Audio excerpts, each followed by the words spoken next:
Hello everyone. വളരെ recent ആയിട്ട് നടന്ന CSEBയുടെ ജൂനിയർ ക്ലർക്ക് 2025 എക്സാമിൻ്റെ മാത്സിനുമായി ബന്ധപ്പെട്ട ക്വസ്റ്റ്യൻസ് ഡിസ്കഷനുമായിട്ടാണ് ഞങ്ങൾ നിങ്ങളുടെ മുമ്പിലേക്ക് എത്തിയിരിക്കുന്നത്. നോക്കൂ, വളരെ സിമ്പിളായിട്ടുള്ള മാത്സ് ആയിരുന്നു നമുക്ക് ചോദിച്ചിട്ടുണ്ടായിരുന്നു. 42 മുതൽ ക്വസ്റ്റ്യൻ പേപ്പർ ഡി കോഡിൽ കോഡ് നമ്പർ ഡിയുമായി ബന്ധപ്പെട്ട നമ്പറാണ് നമ്മൾ ഇട്ടിരിക്കുന്നത്. ഡി കോഡിൽ ക്വസ്റ്റ്യൻ നമ്പർ 42 മുതൽ 60 വരെയുള്ള ക്വസ്റ്റ്യൻസ് ആയിരുന്നു മാത്സുമായി ബന്ധപ്പെട്ട മേഖലകളും ചോദിച്ചിട്ടുണ്ടായിരുന്നു. ക്വസ്റ്റ്യൻസ് എന്താണ്, വളരെ സിമ്പിൾ ക്വസ്റ്റ്യൻസ് ആണ്. 1-2 ക്വസ്റ്റ്യൻസ് മാത്രം നമുക്ക് കുറച്ചൊന്ന് ചിന്തിക്കേണ്ടതായിട്ട് വരുന്നു. ബാക്കിയുള്ള ക്വസ്റ്റ്യൻസ് എല്ലാം സിമ്പിൾ ക്വസ്റ്റ്യൻസ് തന്നെയായിരുന്നു. നോക്കൂ, ഒന്നാമത്തെ ക്വസ്റ്റ്യൻ നമുക്ക് ചർച്ച ചെയ്യാം. If the sum of two numbers is 1444 and the difference is 156, then what number is greater?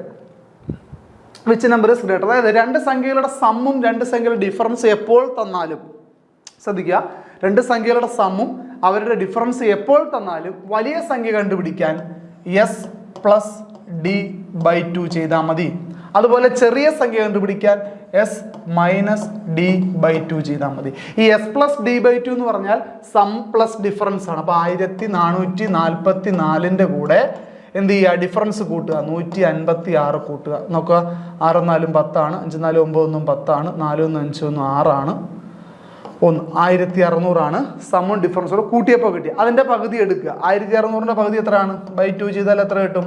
800. So ഇതാണ് എന്ത്, ലാർജസ്റ്റ് നമ്പർ എന്ന് പറയുന്നത്. സോ ആൻസർ ഓപ്ഷൻ ഡി ആണ്. അപ്പോൾ ശ്രദ്ധിക്കുക, സമ്മും ഡിഫറൻസും തന്നാൽ വലിയ സംഖ്യ കണ്ടുപിടിക്കാൻ s+d/2 ചെയ്യുക, ചെറിയ സംഖ്യ കണ്ടുപിടിക്കാൻ s-d/2. ഇവിടെ ഗ്രേറ്റർ നമ്പർ ചോദിച്ചുകൊണ്ട് നമ്മൾ ഇത് മാത്രം ചെയ്താൽ മതി. ചെറിയ സംഖ്യ വേണമെങ്കിൽ, അല്ലെങ്കിൽ ഇവിടുത്തെ ചെറിയ സംഖ്യ എന്ന് ചോദിച്ചാൽ അത് ചെയ്താൽ അതിൻ്റെ ആൻസർ നമുക്ക് കിട്ടും. ഓക്കെ, അപ്പോൾ ഇവിടുത്തെ ആൻസർ 800 എന്നുള്ളതാണ് നമ്മുടെ റൈറ്റ് ആൻസർ ആയിട്ട് ഉള്ളത്. ഓക്കെ, നെക്സ്റ്റ് ക്വസ്റ്റ്യൻ നോക്കിയോളൂ. Ravi travels 20 meters east from a place, then turns left and travels 15 meters. നമ്മുടെ എന്താണ്, ഡയറക്ഷനുമായി ബന്ധപ്പെട്ട ക്വസ്റ്റ്യൻ ആണ്. അപ്പോൾ സോ നമുക്ക് ജസ്റ്റ് ഒന്ന് വരച്ച് തുടങ്ങാം. ഓക്കെ, അത് നമ്മൾ ഡയറക്ഷൻ വരയ്ക്കുന്നു. North, east, west, south. അപ്പോൾ 4 ഡയറക്ഷൻ നമ്മളിവിടെ കൊടുക്കുകയാണ്. Ravi travels 20 meters east from A place, അതായത് ഒരിടത്തു നിന്ന് 20 മീറ്റർ ഈസ്റ്റിലേക്ക് സഞ്ചരിക്കുന്നു. ഓക്കെ, അപ്പോൾ ഈസ്റ്റ് ഇങ്ങോട്ടാണ്. സോ ഒരു ആരോ ഇടുന്നു 20 metre. Okay, then turns left, ഇങ്ങോട്ട് പോകുന്ന ഒരാൾ ലെഫ്റ്റിലോട്ട് തിരിയണമെങ്കിൽ ഇതാ മേളിലോട്ടാണ് പോകേണ്ടത് അല്ലേ. അപ്പോൾ turns left and travels 15 meters, അപ്പോൾ ഒരു 15 മീറ്റർ മുകളിലേക്ക് സഞ്ചരിച്ചിട്ടുണ്ട്. സോ മുകളിലേക്ക് ആരോ ഇടുന്നു 15 മീറ്റർ. ദെൻ ടേൺസ് റൈറ്റ്, ഇങ്ങനെ മേളിലോട്ട് പോകുന്ന ഒരാൾ റൈറ്റിലോട്ട് തിരിയണമെങ്കിൽ ഇങ്ങോട്ടാണ് പോകേണ്ടത് അല്ലേ. സോ ഇങ്ങോട്ടൊരു 10 മീറ്റർ, ട്രാവൽസ് 10 മീറ്റർ എന്ന് പറയുന്നത്. സോ ആരോ ഇങ്ങോട്ട് ഇടുന്നു 10 metre. Okay, and turns right again, ഇങ്ങോട്ട് പോകുന്ന ഒരാൾ റൈറ്റിലോട്ട് പോകണമെങ്കിൽ ഇങ്ങോട്ടല്ലേ പോകണ്ടേ. So right again and travels 15 meters, വലത്തോട്ട് തിരിഞ്ഞ് വീണ്ടും 15 മീറ്റർ. അപ്പോൾ ഇവിടെ നമ്മൾ യുക്തി ഉപയോഗിക്കണം. നമ്മൾ ഇവിടെ ഒരു 15 മീറ്റർ മേലോട്ട് പോയിട്ടുണ്ട്. സോ സെയിം ഡിസ്റ്റൻസ് ഏകദേശം വരുന്ന രീതിയിൽ വേണം നമ്മൾ ഫിഗർ വരയ്ക്കും. അപ്പോൾ ഇവിടെ നിൽക്കുകയാണ് ചോദ്യം, how far is Ravi now from where he start his journey. ഇവിടെ നിന്നാണല്ലോ സ്റ്റാർട്ട് ചെയ്തത്. എത്ര ദൂരം അകലെയാണ്? അതായത് 20, ഈ 10 കൂടെ ചേരുമ്പോൾ ഇത് മൊത്തം 30 മീറ്റർ. 30 മീറ്റർ അകലെയാണ് രവി നിൽക്കുന്നത്. ഇനി ഡയറക്ഷൻ കൂടെ ചോദിച്ചാലോ, 30 മീറ്റർ ഈസ്റ്റിലാണ് നിൽക്കുന്നത്. അപ്പോൾ ഇവിടെ ഡയറക്ഷൻ ചോദിച്ചിട്ടില്ല, നമ്മുടെ എന്ത് മാത്രമേ ചോദിച്ചിട്ടുള്ളൂ, എത്ര ദൂരമാണെന്ന് മാത്രമേ ചോദിച്ചിട്ടുള്ളൂ. സോ ആൻസർ 30 മീറ്റർ എന്നുള്ളതാണ് റൈറ്റ് ആൻസർ. ഓക്കെ, ശരി, നെക്സ്റ്റ് ക്വസ്റ്റ്യൻ നോക്കിക്കോളൂ. If 2 = 0, 3 = 3, 4 = 6, 5 = 9, then 7 = ഇത് ഈക്വൽ ടു ഇട്ടിങ്ങനെ കിടക്കുമ്പോൾ നമുക്ക് വേറെ ടെൻഷനും കൺഫ്യൂഷനും വേണ്ട. ഇത് ആക്ച്വലി ഒരു പാറ്റേൺ തന്നെയാണ് കേട്ടോ.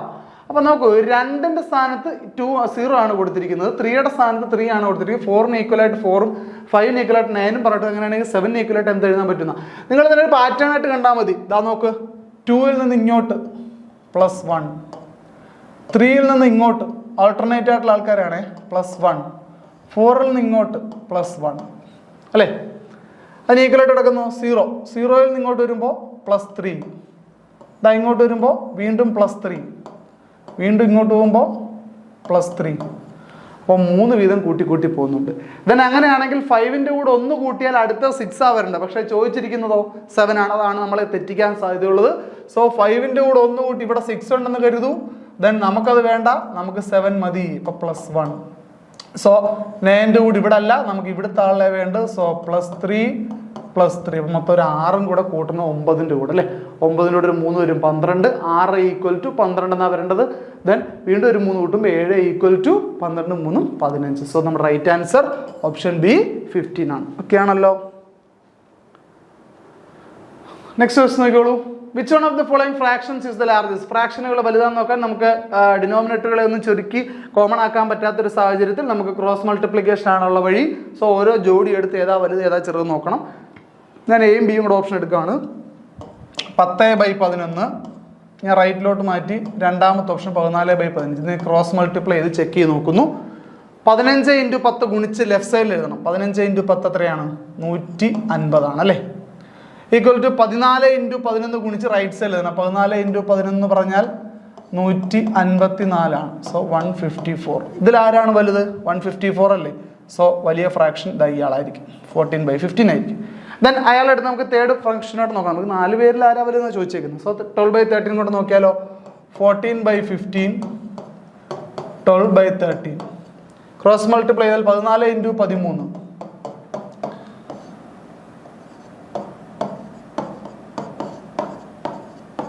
182 ആണ്.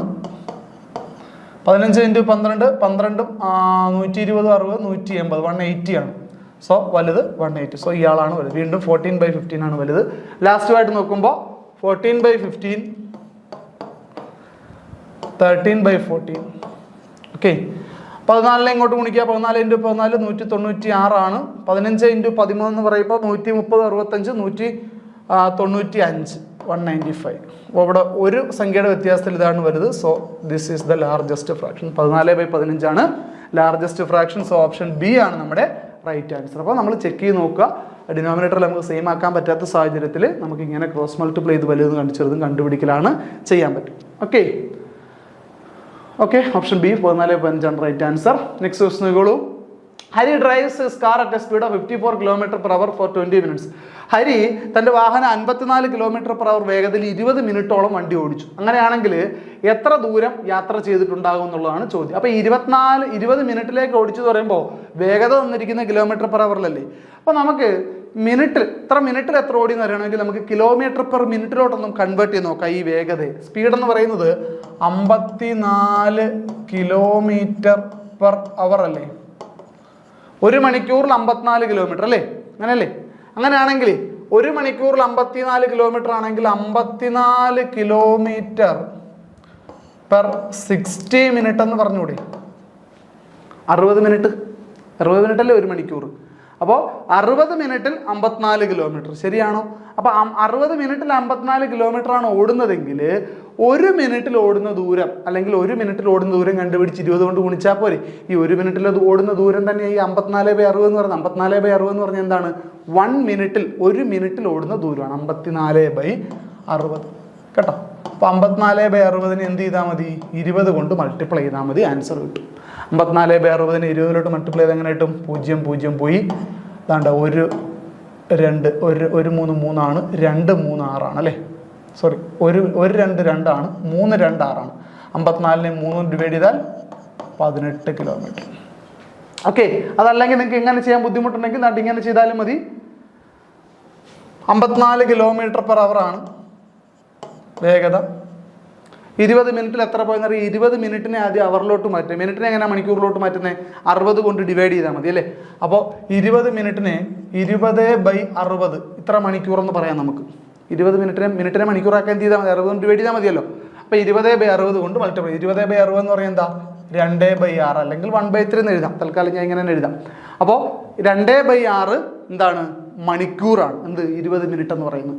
അപ്പോൾ 1 മണിക്കൂറിൽ 54 കിലോമീറ്റർ ഓടുമെങ്കിൽ 2/6 മണിക്കൂറിൽ എത്ര ഓടുമെന്ന് അറിയാൻ 54 × 2/6 ദാണ്ട് ഇങ്ങോട്ട് വെട്ടിയാൽ 9 6 54 9 2 18 കിലോമീറ്റർ. 18 കിലോമീറ്റർ ഓടും. ഓക്കെ, അപ്പോൾ ഇവിടുത്തെ റൈറ്റ് ആൻസർ എത്രയാണ്? 18 കിലോമീറ്റർ എന്നുള്ളതാണ് ശരി ഉത്തരം. ഓക്കെ, നെക്സ്റ്റ് ക്വസ്റ്റ്യൻ നോക്കിക്കോളൂ. 36 34 34 30 28 24. ദെൻ നെക്സ്റ്റ് നമ്പർ ഏതാണെന്ന് ചോദ്യം. വളരെ സിമ്പിളാണ്. ഈ 36 നിന്ന് 2 പോകുമ്പോഴാണ് 34 ആവുന്നത്. 34 നിന്ന് 30 കുറയും. 30 ആവണമെങ്കിൽ 4 കുറയണം. ദെൻ വീണ്ടും 2 കുറയുന്നു, വീണ്ടും 4 കുറയുന്നു, ദെൻ വീണ്ടും 2 ആണ് കുറയേണ്ടത് അല്ലേ. ഓൾട്ടർനേറ്റ് ആയിട്ട് 2 4 വീതം കുറഞ്ഞു വരിക. 36 നിന്ന് 2 പോയി 34, 34 4 പോയി 30, 30 2 പോയി 28, 28 4 പോയി 24, 24 2 പോയാൽ 22. സോ ഇവിടുത്തെ റൈറ്റ് ആൻസർ എത്രയാണ്? 22 എന്നുള്ളതാണ് ഇവിടുത്തെ റൈറ്റ് ആൻസർ. ഓർത്തിരിക്കുക. ശരി, ഓക്കെ. അടുത്ത ദിവസം fill in the blanks with suitable pattern given. ഈ പാറ്റേൺ വലിയ ബുദ്ധിമുട്ടിക്കുന്ന പാറ്റേൺ ഒന്നുമല്ല, വളരെ സിമ്പിൾ ആണ്. എല്ലാ പാറ്റേൺ എഴുതിയിരിക്കുന്ന എല്ലാത്തിനെയും മിഡിൽ ലെറ്റർ എന്ന് പറയുന്നതാണ് എ ആണ് അല്ലേ. അപ്പോൾ നോക്കിയേ, ഇവിടെ എല്ലാം എ ആണ്. സോ നമ്മുടെ ആൻസറിൻ്റെ മിഡിൽ ലെറ്റർ ഏതായിരിക്കും? എ ആയിരിക്കും. അതുകൊണ്ട് അതിൽ സംശയം വേണ്ട. നോക്കൂ, ക്യു ആർ അടുത്തടുത്ത ലെറ്റേഴ്സ് ആണ്. ദെൻ പിന്നെയോ ആർ എസ് അല്ലേ. ഇവിടെ തീർന്നിരിക്കുന്ന ആളെ ഇവിടെ തുടങ്ങിയിരിക്കുന്നത് എസ് ടി. ഇതെല്ലാം എസും ടിയും എല്ലാം കോൺസിക്യൂട്ടീവ് ലെറ്റേഴ്സ്. അതിൻ്റെ ഇടയ്ക്ക് ഒരു എ വരുന്നു എന്നേ ഉള്ളൂ. അതിന് വീണ്ടും ടി യു അല്ലേ. അടുത്ത യുവിൽ തുടങ്ങണം. Next letter V, U A V. So ഇവിടുത്തെ ആൻസർ ഓപ്ഷൻ എ ആണ്, യു എ വി എന്ന് പറയുന്നത്. ഓക്കെ, അപ്പോൾ ആൻസർ ഓപ്ഷൻ എ ഓർക്കുക. ശരി, next question. If 8% of a number is 216, what is that number? ഒരു സംഖ്യയുടെ എപ്പോഴെങ്കിലും ഒരു ഫിക്സഡ് നമ്പറിൻ്റെ എത്ര പെർസെൻറ്റേജ് തന്നിട്ടുണ്ടെങ്കിൽ സംഖ്യ കണ്ടുപിടിക്കാൻ നമ്മൾ പെർസെൻറ്റേജ് കാണുന്നതിൻ്റെ ഓപ്പോസിറ്റ് സംഭവം ചെയ്താൽ മതി. അതായത് നമ്മൾ 216ൻ്റെ 8% എങ്ങനെ കണ്ടുപിടിക്കുന്നത്? 216 × 8/100 എന്നല്ലേ. അപ്പോൾ അതുപോലെ നമുക്ക് തിരിച്ച്, അതായത് ശതമാനം കണ്ടുപിടിക്കുന്നതിന് പകരം ശതമാനം നമുക്ക് തന്നിട്ട് യഥാർത്ഥ സംഖ്യ കണ്ടുപിടിക്കാൻ പറഞ്ഞാൽ ആ സ്റ്റെപ്പ് തിരിച്ചങ്ങ് ഇട്ടാൽ മതി. ഇപ്പോൾ ഒരു സംഖ്യയുടെ 8% 216 സംഖ്യ കണ്ടുപിടിക്കാൻ ചോദിച്ചാൽ 216 × 100/8 ഇതാണ് ചോദ്യം. 216 × 100/8. ഇവിടെ ഡിവൈഡ് ചെയ്യുമ്പോൾ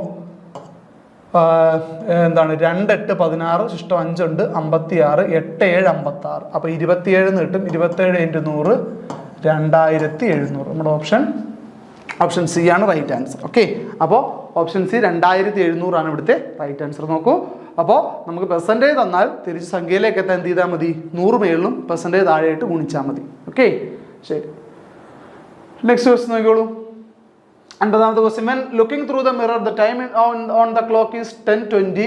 Then what is the actual time? നോക്കൂ, മിറർ ടൈം ആണ്. മിറർ ടൈം കണ്ടുപിടിക്കാൻ അല്ലെങ്കിൽ മിറർ ടൈം തന്നാൽ, മിറർ ടൈം കണ്ടുപിടിക്കാൻ പറഞ്ഞാലോ അല്ലെങ്കിൽ മിറർ ടൈം തന്നാലോ നമുക്ക് യഥാർത്ഥ വില കണ്ടുപിടിക്കാൻ ഒന്നുകിൽ 2360 നിന്ന് കുറയ്ക്കുക അല്ലെങ്കിൽ 1160 നിന്ന് കുറയ്ക്കുക. രണ്ട് രീതിയിൽ ഉത്തരം കിട്ടും. പിന്നെ 12ന് മേലുള്ളൊരു സംഖ്യയാണെങ്കിൽ നമുക്ക് 12 കുറയ്ക്കാൻ പറ്റത്തില്ല. സോ കോമൺ ആയിട്ട് നമുക്ക് വേണമെങ്കിൽ 2360 കുറയ്ക്കുക എന്ന് പറയാം. അപ്പോൾ ഞാൻ ജസ്റ്റ് 2360 കുറച്ച് കാണിക്കാം. 2360 - 1020 കുറച്ച് കഴിഞ്ഞാൽ 0 നിന്ന് 0 പോയ 0, 6 നിന്ന് 2 പോയ 4, 3 നിന്ന് 0 പോയ 3, 2 നിന്ന് 1 പോയാൽ 1. 13:40. 13:40 എന്ന് പറഞ്ഞാൽ നമുക്ക് റെയിൽവേ ടൈം അല്ലെങ്കിൽ 24 hour ക്ലോക്കിലെ ടൈമാണ് 13:40 അല്ലേ. 13:40 എന്ന് പറയുന്നത് ഏതാണ്? 13 എന്ന് പറയാൻ 12 കഴിഞ്ഞ് നെക്സ്റ്റ് നമ്പറല്ലേ. അപ്പോൾ 1, 12 കൂടെ 1 കൂട്ടുമ്പോൾ അല്ലേ 13. അപ്പോൾ 12 കൂടെ എത്ര കൂട്ടും എന്ന് പറഞ്ഞാൽ മതി, 1 കൂട്ടും. അപ്പോൾ 13:40 എന്ന് പറഞ്ഞാൽ എന്താണ് യഥാർത്ഥത്തിൽ സമയം? 1:40 PM. ഓക്കെ, അപ്പോൾ 1:40. സോ ഇവിടുത്തെ റൈറ്റ് ആൻസർ ഇതാണ്, ഓപ്ഷൻ ബി ആണ് റൈറ്റ് ആൻസർ, 1:40. ഓക്കെ, ശരി. നെക്സ്റ്റ് ക്വസ്റ്റ്യൻ നോക്കിക്കോളൂ. Suman boat 10 pencils for 50 and sold them for 60. What is the gain terms of percentage? ഇവിടെ നമ്മൾ നേരത്തെ പ്രോഫിറ്റ് ആൻഡ് ലോസ് പഠിച്ച സമയത്തും പ്രീവിയസ് ഇയർ ക്വസ്റ്റ്യൻ ഒക്കെ ചെയ്ത സമയത്തും സെറ്റ് എക്സാമിൻ്റെ ക്വസ്റ്റ്യൻസ് ഡിസ്കസ് ചെയ്ത സമയത്തൊക്കെ നമ്മൾ ഇത്ര റേറ്റിന് വാങ്ങി ഇത്ര റേറ്റിന് വിറ്റു എന്നൊരു ടൈപ്പ് ചോദ്യം നമ്മൾ പഠിക്കുകയാണ്. അതായത് 10 പെൻസിൽ 50 രൂപ റേറ്റിൽ വാങ്ങി 10 പെൻസിൽ 60 രൂപ റേറ്റിൽ വിറ്റു. അങ്ങനെ പറഞ്ഞാൽ ആ ചോദ്യം ഈ ചോദ്യം തമ്മിൽ ഡിഫറൻ്റ് ആണ് കേട്ടോ. കാരണം ഇത് റേറ്റിൽ വിറ്റ കാര്യമല്ല പറയുന്നത്. 10 പെൻസിൽ 50 രൂപ കൊടുത്ത് മേടിച്ചു, ഈ 10 പെൻസിൽ 60 രൂപയ്ക്ക് വിറ്റു. Same case. ഓക്കെ, 10 പെൻസിൽ 50 രൂപയ്ക്ക് വാങ്ങിച്ചു, 10 പെൻസിൽ 60 രൂപയ്ക്ക് വിറ്റു. അതുകൊണ്ട് ഇവിടെ 10 പെൻസിൽ 50 രൂപയ്ക്ക് വാങ്ങിച്ചിട്ട് 10 പെൻസിൽ 60 രൂപയ്ക്ക് വിറ്റാൽ ഇവിടുത്തെ പ്രോഫിറ്റ് എന്ന് പറയുന്നത് 10 രൂപയാണ്. ശരിയല്ലേ? അപ്പോൾ പ്രോഫിറ്റ് പെർസെൻറ്റേജ് കണ്ടുപിടിക്കാൻ പ്രോഫിറ്റ് ബൈ കോസ്റ്റ് പ്രൈസ് × 100. വാങ്ങിയ വിലയെ പ്രോഫിറ്റിനെ മുകളിൽ വെച്ചുകൊണ്ട് പ്രോഫിറ്റ് ബൈ കോസ്റ്റ് പ്രൈസ്, നമ്മൾ വാങ്ങിയ വിലയെ ഡിനോമിനേറ്ററിൽ ഇട്ടിട്ട് 100 കൊണ്ട് മൾട്ടിപ്ലൈ ചെയ്താൽ മതി. അതുപോലെ ലോസ് പെർസെൻറ്റേജ് കണ്ടുപിടിക്കാൻ അങ്ങനെ തന്നെ, ലോസ് ബൈ കോസ്റ്റ് പ്രൈസ് × 100.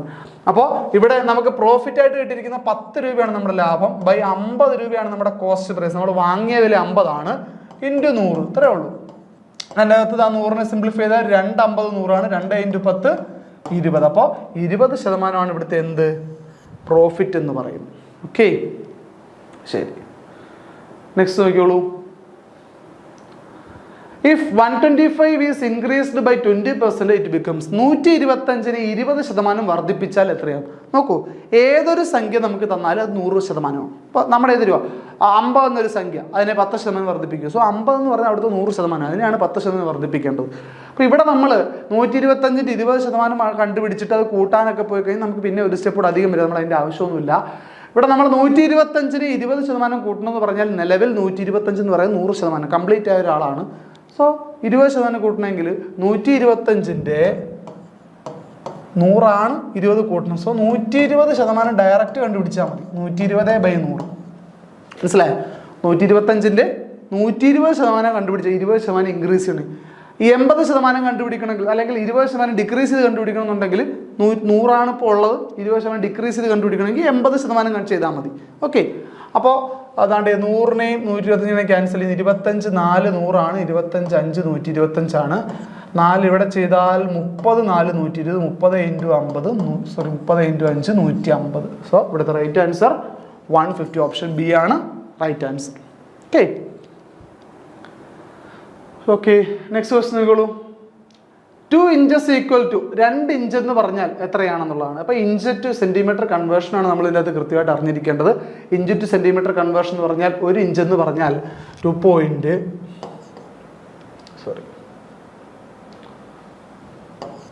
ഇഞ്ചിനെ നമുക്ക് 2.54 എന്ന് എടുത്താൽ 2 ഇഞ്ച് കണ്ടുപിടിക്കുക. 2 കൊണ്ട് മൾട്ടിപ്ലൈ നമുക്ക് 2 4 8 2 5 10 പോയിന്റ് ഇഷ്ടം 1 2 2 4 1 5 5.08. അപ്പോൾ 2 ഇഞ്ചസ് എന്ന് പറഞ്ഞാൽ 5.08 ആണെന്നുള്ള കാര്യം ഓർത്തിരിക്കുക. ഓക്കെ, നെക്സ്റ്റ് ക്വസ്റ്റ്യൻ നോക്കൂ. 40% ഓഫ് 80 ഡിവൈഡഡ് ബൈ 80% ഓഫ് 40. ഇങ്ങനെയുള്ള ക്വസ്റ്റ്യൻ ശ്രദ്ധിച്ചോണേ. 40% ഓഫ് 80 എന്ന് പറഞ്ഞാൽ 80 × 40/100 ശരിയല്ലേ, ഡിവൈഡഡ് ബൈ 80% ഓഫ് 40 40 × 80% നമുക്ക് പെർസെൻറ്റേജ് ചെയ്യുമ്പോൾ എങ്ങനെ എഴുതാം, 100 എന്ന് എഴുതാം അല്ലേ. ഒരു 0 ഇവിടെ എവിടെയും ക്യാൻസൽ ചെയ്യുന്നു. 8 4 32 ആണ് അല്ലേ, ഡിവൈഡഡ് ബൈ 1 0 1 0 1 0 1 0 8 4 32 32/32 എത്രയാണ്, 1 ആണ്. അപ്പോൾ 32/32 എന്ന് പറയുന്നത് എത്രയാണ്, 1 ആണ്. സോ ഇവിടുത്തെ right answer option B 1. Same സാധനം തന്നെയാണ് വരുന്നത്. മേളിലും താഴെ ഡിനോമിനേറ്റർ ഡിവൈഡ് ചെയ്യുമ്പോൾ രണ്ടുപേരെ ഒരേ ഉത്തരം വന്നു കഴിഞ്ഞാൽ നമുക്ക് എന്താണ് ആൻസർ, 1 എന്ന് പറയുന്നതാണ് നമ്മുടെ ആൻസർ. ഓക്കെ അല്ലേ, ശരി. The smallest number that leaves a remainder of 5 when divided by 6 9 and 18. 6 9 18 കൊണ്ട് ഡിവൈഡ് ചെയ്യുമ്പോൾ റിമൈൻഡർ 5 തരുന്ന സ്മോളസ്റ്റ് നമ്പർ. അപ്പോൾ നോക്കൂ, 6 9 8 കൊണ്ട് ഡിവൈഡ് ചെയ്യുമ്പോൾ ഡിവൈഡ് ചെയ്യാൻ പറ്റുന്ന ഏറ്റവും ചെറിയ സംഖ്യ എന്ന് ചോദിച്ചാൽ നമുക്കറിയാം LCM ആണ് കണ്ടുപിടിക്കേണ്ടത് അല്ലേ. അപ്പോൾ 6 9 18 കൊണ്ട് ഡിവൈഡ് ചെയ്യാൻ പറ്റുന്ന ഏറ്റവും ചെറിയ സംഖ്യ എന്ന് പറയുന്നത് LCM ആണ്. അപ്പോൾ 6 9 18 കൊണ്ട് ഡിവൈഡ് ചെയ്യുമ്പോൾ റിമൈൻഡർ 5 തരുന്ന ഏറ്റവും ചെറിയ സംഖ്യ എന്ന് പറഞ്ഞാൽ വേറെ ഒന്നുമില്ല, LCM കണ്ടുപിടിക്കുക, ഒരു 5 കൂടെ കൂട്ടുക. റിമൈൻഡർ എത്രയാണോ പറഞ്ഞാൽ അതങ്ങ് കൂട്ടിയാൽ മതി LCM കണ്ടുപിടിച്ചിട്ട്. ഓക്കെ, അപ്പോൾ ഇവിടെ 6 9 18 LCM കണ്ടുപിടിക്കാൻ ഡയറക്റ്റ് നിങ്ങൾ മെത്തേഡിലോട്ടൊന്നും പോകണ്ട. 6 9 8 നമുക്ക് കുറച്ച് നമ്പേഴ്സ് വരുമ്പോൾ എൻ്റെ LCM കണ്ടുപിടിക്കുക. എപ്പോഴും ആലോചിക്കുക ഏറ്റവും വലിയ സംഖ്യ ഒന്ന് നോക്കുക. ഈ ഏറ്റവും വലിയ സംഖ്യയിൽ ബാക്കിയുള്ള സംഖ്യകൾ കംപ്ലീറ്റ്ലി അടങ്ങുമെങ്കിൽ, ഇപ്പോൾ 6നെ 3 കൊണ്ട് മൾട്ടിപ്ലൈ ചെയ്താൽ കറക്റ്റ് 18 കിട്ടും ശരിയല്ലേ. അതുപോലെ 9നെ 2 കൊണ്ട് മൾട്ടിപ്ലൈ ചെയ്താൽ കറക്റ്റ് 18 കിട്ടും. അങ്ങനെ ബാക്കിയുള്ള സംഖ്യകളെ ഏതെങ്കിലും ഒരു ഫിക്സഡ് നമ്പർ കൊണ്ട് മൾട്ടിപ്ലൈ ചെയ്ത് നമുക്ക് ലാർജസ്റ്റ് നമ്പർ ആക്കാൻ സാധിക്കുമെങ്കിൽ ആ സംഖ്യ തന്നെ ആയിരിക്കും അവിടുത്തെ LCM. സോ ഇവിടുത്തെ LCM എന്ന് പറയുന്നത് എത്ര ആയിരിക്കും, 18 ആയിരിക്കും. ഓക്കെ, ചെയ്ത് നോക്കിയാൽ അത് തന്നെ കിട്ടും. ഇനി നമുക്ക് റിമൈൻഡർ 5 അവിടെ. ഇപ്പോൾ ഇതിൻ്റെ അർത്ഥം എന്താ, 6 9 18 കൊണ്ട് കംപ്ലീറ്റ്ലി ഡിവിസിബിൾ ആയിട്ടുള്ള ഏറ്റവും ചെറിയ സംഖ്യ അതാണ് 18. നമുക്കോ റിമൈൻഡർ 5 വേണം. സോ ഒരു 5 കൂടെ കൂട്ടിയാൽ മതി. നമ്മുടെ റിക്വയർഡ് നമ്പർ എന്ന് പറഞ്ഞാൽ 18 + 5 ആണ് ഉത്തരം 23 ആണ്. സോ ഇവിടുത്തെ 23 ഓപ്ഷൻ എയിലുണ്ട്. സോ 23 ആണ് നമ്മുടെ right answer. Okay, next question നോക്കിക്കോളൂ. If all the vowels are removed from the following arrangement, what letter comes fifth from the back? അതായത് ഈ ലെറ്റേഴ്സിൽ ഈ കിടക്കുന്ന ലൈൻ ഓഫ് ലെറ്റേഴ്സിന് എല്ലാ വവൽസിനെ റിമൂവ് ചെയ്താൽ പിറകിൽ നിന്ന് 5ാമത് വരുന്ന ആളാരാണ്? നമുക്ക് എല്ലാ വവൽസും റിമൂവ് ചെയ്ത് നോക്കാം. എ വവലാണ്, O U E O U I O I A O E A U I U O E എയും ഇയും ഓയും മൊത്തം പോയി. ഓക്കെ, ഇനി നമുക്ക് ഉള്ള ലെറ്റേഴ്സിൽ പുറയുന്ന 5ാമത്തെ ആളിനെ എണ്ണി നോക്കാം. 1 2 3 4 5. സോ ഇവിടുത്തെ ആൻസർ ആരാണ്? W. 5ാമത്തെ ലെറ്റർ ആരാണ്? W ആണ് വന്നിരിക്കുന്നത്. സോ ഇവിടുത്തെ right answer W. Okay, 5 years ago, ഈ ക്വസ്റ്റ്യൻ ശ്രദ്ധിച്ച് ചെയ്യേണ്ടതാണ്. 5 years ago, the average of Madhu and Rajan was 18. Now, if the average age of Madhu, Rajan and Venu is 24, then what will be the age of Venu after 12 years? നോക്കൂ, മധുവിൻ്റെ രാജൻ്റെയും കൂടെ average 5 വർഷം മുമ്പ് 18 അപ്പോൾ 5 years ബിഫോറുള്ള case നമുക്കൊന്ന് എഴുതാം. 5 years before, 5 വർഷം മുമ്പ്, മധു plus Rajan by 2 = 18. ശരിയല്ലേ? ആവറേജ് എന്ന് പറഞ്ഞാൽ രണ്ടുപേരുടെ പ്രായമാണ്, രണ്ടുപേരെയും കൂടെ കൂട്ടിയിട്ട് 2 കൊണ്ട് ഡിവൈഡ് ചെയ്യുക. അങ്ങനെയാണെങ്കിൽ മധുവിൻ്റെ രാജൻ്റെയും കൂടെ പ്രായത്തിൻ്റെ സം എത്രയാണ്? ഈ 2 അപ്പുറത്തുകൊണ്ട് മൾട്ടിപ്ലൈ ചെയ്താൽ മതി. 18 × 2 എത്ര വരും? 36 വരും. 5 വർഷം മുമ്പ് മധുവിൻ്റെ രാജൻ്റെയും കൂടെ പ്രായം കൂട്ടിയാൽ 36 വരും. Okay, after 5 years. After 5 years, 5 വർഷം കഴിഞ്ഞിട്ടോ? മധുവിനും രാജനും 5 വർഷം കഴിയുമ്പോൾ 5 വയസ്സ് വെച്ച് കൂടുമല്ലോ. മധുവിന് 5 വയസ്സ് കൂടും, രാജനും 5 വയസ്സ് കൂടും. അപ്പോൾ മൊത്തം അവരുടെ ടോട്ടൽ ഏജിൽ ഒരു 10 വയസ്സിന് വ്യത്യാസം ഉണ്ടാവുമല്ലോ. അപ്പോൾ 5 വർഷം കഴിയുമ്പോൾ മധു പ്ലസ് രാജൻ എന്ന് പറയുന്നത് 2 പേരുടെ 5 വയസ്സ് ചേർന്ന് 10 വയസ്സ് കൂടും. 36 എന്നുള്ളത് 46 ആവും. ഓക്കെ, മധു പ്ലസ് രാജൻ എത്ര ആവും? 46 ആവും. ശരി, നോക്കിയോ, 5 വർഷം കഴിഞ്ഞുള്ള കേസാണ്. മധുവും രാജനും കൂടെ കൂടുമ്പോൾ 46 വയസ്സാവും. നോക്കൂ, ഇനി മധുവും രാജനും വേണുവും കൂടെ ചേർന്ന് ആ സമയത്ത് ആവറേജ് നോക്കിയാൽ 24 വയസ്സാണ്. നോക്കൂ, ഈ 5 വർഷം കഴിഞ്ഞുള്ള കേസാണ് പറയുന്നത്. മധുവും രാജനും വേണുവും കൂടെ ചേർത്ത് ആവറേജ് എടുക്കണമെങ്കിൽ 3 കൊണ്ട് ഡിവൈഡ് ചെയ്യണം. അറിയാമല്ലോ, 3 പേരുണ്ട്, 3 കൊണ്ട് ഡിവൈഡ് ചെയ്യണം. ആവറേജ് നോക്കിയാൽ 24 ആണ്. ഓക്കെ, അങ്ങനെയാണെങ്കിൽ മധു പ്ലസ് രാജൻ പ്ലസ് വേണു എന്ന് പറയുന്നത് 24 × 3 72 ആണ്. ഓക്കെ, മധു പ്ലസ് രാജൻ നമ്മുടെ ഓൾറെഡി ഉണ്ട്. നിലവിൽ മധുവിൻ്റെ രാജൻ്റെ കൂടെ പ്രായം കൂട്ടിയ 46. സോ 46 പ്ലസ് വേണു = 72 ആണ്. അങ്ങനെയാണെങ്കിൽ വേണുവിൻ്റെ പ്രായമോ 72 - 46 ആണ്, = 26 വയസ്സ്. വേണുവിന് ഇപ്പോൾ 26 വയസ്സുണ്ട്. 12 വർഷം കഴിഞ്ഞാൽ വേണുവിൻ്റെ പ്രായം ചോദിച്ചാൽ 26 ഒരു 12 കൂട്ടിയാൽ മതി. സോ അത് 38 വയസ്സാണ്. അപ്പോൾ വേണുവിന് എത്ര വയസ്സുണ്ട്? 38 വയസ്സാണ് നിലവിലുള്ളത്. സോ ഇവിടുത്തെ ആൻസർ എന്ന് പറയുന്നത് ഓപ്ഷൻ സി ആണ്. Option C 38. ക്ലിയർ?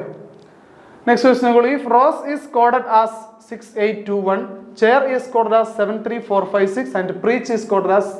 അപ്പോൾ ഇങ്ങനെ കുറേ ലെറ്റേഴ്സ് തന്നിട്ട് കോഡ് ചെയ്തിരിക്കുന്നു പറയുമ്പോൾ നമുക്കിനി ചോദിക്കുന്ന ഇതിൻ്റെ അകത്തുള്ള ലെറ്റേഴ്സൊക്കെ തന്നെയായിരിക്കും. അപ്പോൾ നോക്കൂ, സെർച്ച് എന്നാണ്. അപ്പോൾ ഇതിലുള്ള സെർച്ചിലുള്ള എല്ലാ ലെറ്റേഴ്സിൻ്റെയും കോഡ് അനുസരിച്ച് ഇവിടെ കിടപ്പുണ്ടേ. അപ്പോൾ നമ്മൾ ജസ്റ്റ് നോക്കുക, എല്ലായിടത്തെയും കോഡുകൾ സെയിം ആയിട്ടാണോ പറഞ്ഞേക്കുന്നത്. അപ്പോൾ ഇവിടെ റോസ് 6 ആദ്യം വന്നിട്ടുണ്ട്, കോഡ് 6 ആണ് പകരം വന്നേക്കുന്നത് അല്ലേ. ഇവിടെ ചെയറിൻ്റെ ലാസ്റ്റാണ് 6. അപ്പോൾ ഇവിടുത്തെ അതിന് പകരം കോഡ് ചെയ്തേക്കുന്നത് ഇവിടെയും ലാസ്റ്റ് 6 ആണ്. സോ 6 ഓക്കെയാണ്.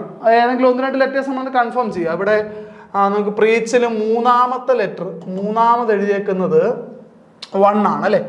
റോസിൽ 4-ാമത് കിടക്കുന്നത് 1 ആണ്. ഓക്കെ, സോ അപ്പോൾ കുഴപ്പമില്ല, എല്ലായിടത്തും ഒരേപോലെ കോഡ് ചെയ്തേക്കുന്നത്. സോ സെർച്ചിൽ നോക്കാം. എസ്, ഇവിടെ എസ് ഉള്ളത് നോക്കണം. ഇവിടെ എസ് ഉണ്ട്. 1 2 3. 3-ാമത് കിടക്കുന്ന ആളാരാ? 2 ആണ്. ഓക്കെ, അപ്പോൾ സെർച്ചിന് എസിൻ്റെ സ്ഥാനത്ത് 2. ഈ ദാണ്ട് ഇവിടെ ഉണ്ട്. 1-ാമത് കിടക്കുന്ന ലാസ്റ്റ് കിടക്കുന്ന ആളാണ്, അത് 1 ആണ്. സോ സെർച്ചിന് പകരം 1. അടുത്ത എ എന്ന് പറയുന്നത് ഇവിടുത്തെ 3-ാമത്തെ ആളാണ്. സോ ഇവിടുത്തെ 3-ാമത്തെ ആൾ 4 ആണ്. സോ എക്ക് പകരം 4. ഓക്കെ, അതുപോലെ 6 നമുക്ക് ഇവിടുന്ന് ലാസ്റ്റ് ആളിനെ എടുക്കാം. ചെയറിൻ്റെ ലാസ്റ്റ് ആൾ 6 തന്നെയാണ്. സോ 6. അടുത്ത സി, ചെയറിൻ്റെ ആദ്യത്തെ ആളിനെ എടുക്കാം, 7. എച്ച് നമുക്ക് പ്രീച്ചിൻ്റെ ലാസ്റ്റ് ആളിനെ എടുക്കാം. ലാസ്റ്റ് ആൾ 3 ആണ്. സോ 21 46 73. ഓപ്ഷൻ ബി ആണ് ഇവിടുത്തെ റൈറ്റ് ആൻസർ. 21 46 73 ഇതാണ് റൈറ്റ് ആൻസർ. അപ്പോൾ ഇവിടുന്ന് തന്നെ നമുക്ക് സെലക്ട് ചെയ്തെടുക്കാൻ പറ്റുന്ന ഒരു ആൻസറാണ്. ഓക്കെ, ശരി. Next question, find the missing one out. അപ്പോൾ ഇവിടെ നമ്മൾ ഇത് അറിഞ്ഞിരിക്കണമെങ്കിൽ നമ്മൾ സ്ക്വയർ ക്യൂബുമായി ബന്ധപ്പെട്ട കാര്യങ്ങളൊക്കെ കൃത്യമായ ധാരണ ഉണ്ടാവണം. നമ്മൾ പല ക്ലാസ്സുകളിൽ ചർച്ച ചെയ്ത സമയത്തൊക്കെ പറഞ്ഞാൽ ഒരു 30 വരെയുള്ള സംഖ്യകളുടെ സ്ക്വയറുകളെങ്കിലും പഠിച്ചിരിക്കണം. അതുപോലെ ഒരു 10 വരെയുള്ള സംഖ്യകളുടെ ക്യൂബുകൾ നമ്മൾ പഠിച്ചിരിക്കണം കേട്ടോ, മിനിമം ആണേ.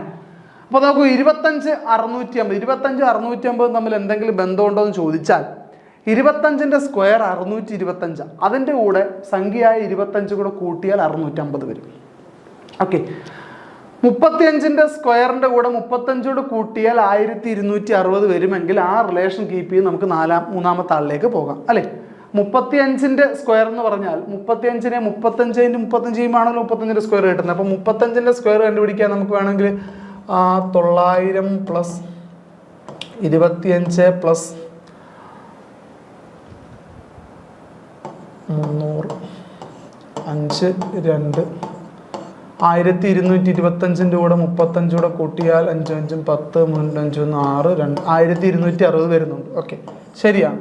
അപ്പോൾ ഈ ചെയ്യുന്ന രീതി ശരിയാണ്. 25ന്റെ സ്ക്വയറിൻ്റെ കൂടെ 25 കൂട്ടി 650 കിട്ടും. 35ന്റെ സ്ക്വയറിൻ്റെ കൂടെ 35 കൂട്ടി 1260 കിട്ടും.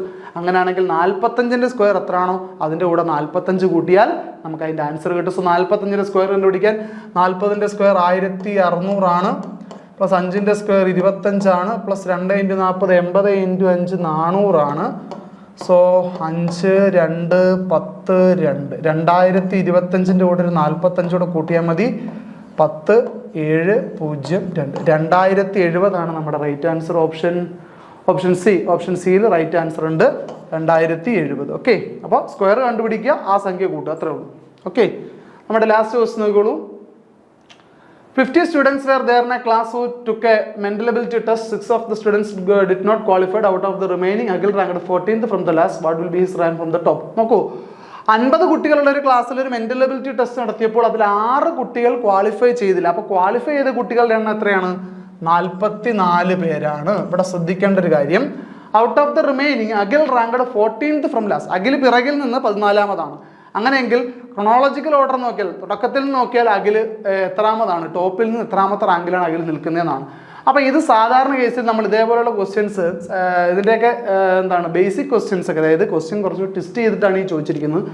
നോർമൽ കേസിൽ അസംബ്ലിയിൽ നിൽക്കുന്ന കുട്ടി ഫ്രണ്ടിൽ നിന്ന് 15ാമതാണ്, പിറകിൽ നിന്ന് 16ാമതാണെങ്കിൽ ആകെ വരിൽ എത്ര കുട്ടികളുണ്ടെന്ന് ചോദിക്കുന്ന ഒരു ക്വസ്റ്റ്യൻ ഉണ്ട്, ഒരു റെഗുലർ ക്വസ്റ്റ്യൻ ഉണ്ട്. ആ ക്വസ്റ്റ്യൻ്റെ ഒരു പാറ്റേൺ തന്നെയാണ് നമ്മൾ എപ്പോഴും ആലോചിക്കുക. നമ്മളൊരു ലൈൻ അല്ലെങ്കിൽ ഒരു സീക്വൻസ് ഓഫ് ആൾക്കാരെ കണ്ടുപിടിച്ച് മുൻപിൽ നിന്നും പിറകിൽ നിന്നുള്ള എണ്ണം കണക്ക് കൂട്ടിയിട്ട് അത് കൂട്ടിയാൽ ആകെയുള്ള എണ്ണത്തേക്കാൾ 1 കൂടുതൽ വരണം. അതാണ് റൂള് കേട്ടോ. അതായത് മുമ്പിൽ നിന്ന് 15ാമത് നിൽക്കുന്ന ഒരാൾ പിറകിൽ നിന്നും 15ാമത് നിൽക്കുന്ന ഒരാളാണെങ്കിൽ രണ്ടുകൂടെ കൂട്ടി എത്രയാ? 30. പക്ഷേ രണ്ടുകൂടെ കൂട്ടി എത്രയാ? 30. പക്ഷേ ആ വരിയിൽ 29 പേരെ കാണത്തുള്ളൂ കേട്ടോ. അതാണ് 1 കൂട്ടി വരുമ്പോൾ 1 കൂടുതലായിരിക്കണം. അപ്പം ഇവിടെ 44 പേരുണ്ട് ഈ വരിയിൽ. 14ാമതാണ് അഖിൽ പിറകിൽ നിന്ന്. സോ കൂട്ടുമ്പോൾ 45 കിട്ടണം, എന്നാലേ മുമ്പിൽ നിന്ന് വരുമ്പോഴുള്ള പൊസിഷൻ കിട്ടത്തുള്ളൂ.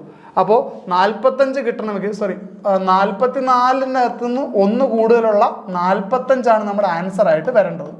ഓക്കെ, അപ്പോൾ 45-ൽ നിന്ന് എന്ത് ചെയ്യണം? 14 കുറച്ച് നോക്കണം. അപ്പോൾ എത്ര വരും? 31 ആൻസർ വരും. എന്ന് പറഞ്ഞാൽ പുറകിൽ നിന്ന് 14, മുമ്പിൽ നിന്ന് 31, എന്നാൽ മാത്രമേ 45 പേരാവത്തുള്ളൂ. 45 പേരെന്ന് പറഞ്ഞാൽ നമ്മുടെ ടോട്ടലിനേക്കാൾ 1 കൂടുതൽ, അങ്ങനെ വരണം, എന്നാലാണ് കറക്റ്റ് ആവുന്നത്. അപ്പോൾ ഇവിടെ 14 പിറകിൽ നിന്നാണെങ്കിൽ ഫ്രണ്ടിൽ നിന്ന് എത്ര വരണം? 31ാമത്തെ പൊസിഷനിലായിരിക്കണം അഖിൽ നിൽക്കുന്നത്, എന്നാൽ മാത്രമേ 44 പേര് ആ ഒരു ലിസ്റ്റിലുണ്ട് എന്ന് നമുക്ക് പറയാൻ പറ്റും. ക്ലിയർ ആണല്ലോ? അപ്പോൾ ഫ്രണ്ടിൽ നിന്നുള്ള എണ്ണവും പുറകിൽ നിന്നുള്ള എണ്ണം കൂടെ കൂട്ടുമ്പോൾ ടോട്ടൽ എണ്ണത്തേക്കാൾ 1 കൂടുതലായിരിക്കണം. അതാണ് നമ്മുടെ റൂൾ. സോ ഇവിടുത്തെ ആൻസർ 31 ആണ്. സോ ഇത്രയും ക്വസ്റ്റ്യൻസ് ആയിരുന്നു നമുക്ക് ഈ ഒരു CSEB എക്സാം 2025 ജൂനിയർ ക്ലർക്കിൽ ചോദിച്ചിട്ടുണ്ടായിരുന്നു. വളരെ എളുപ്പത്തിൽ ചെയ്യാൻ കഴിഞ്ഞാൽ 1-2 ക്വസ്റ്റ്യൻസ് മാത്രമാണ് കുറച്ച് നമുക്കൊന്ന് ആലോചിക്കേണ്ടതായിട്ടിരുന്നു. വളരെ എളുപ്പത്തിൽ ഈ മാർക്ക് സ്കോർ ചെയ്യാൻ സാധിക്കുന്ന ഒരു ക്വസ്റ്റ്യൻ പേപ്പർ ആയിരുന്നു. അപ്പോൾ ഇതുപോലുള്ള മറ്റ് അപ്ഡേറ്റ്സുകളായിട്ട് നമുക്ക് വീണ്ടും കാണാം. അതുവരെ ഗുഡ് ബൈ.